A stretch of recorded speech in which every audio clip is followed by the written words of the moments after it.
Ito yung bago kong alaga, guys. Dinala ni Amo kahapon, March 14, 2024.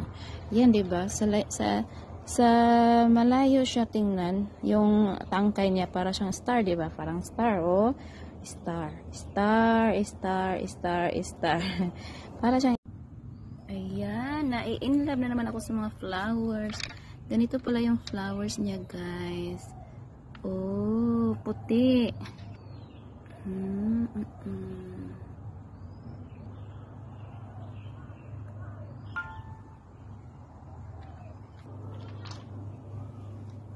Nakaka-inlove. Ang cute-cute nila.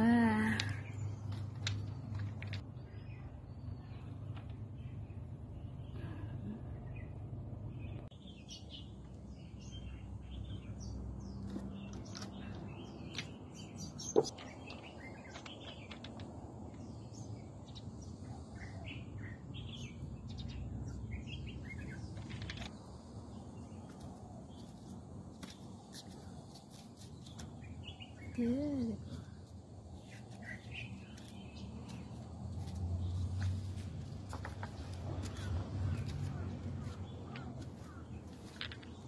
Ang ganda. Yan.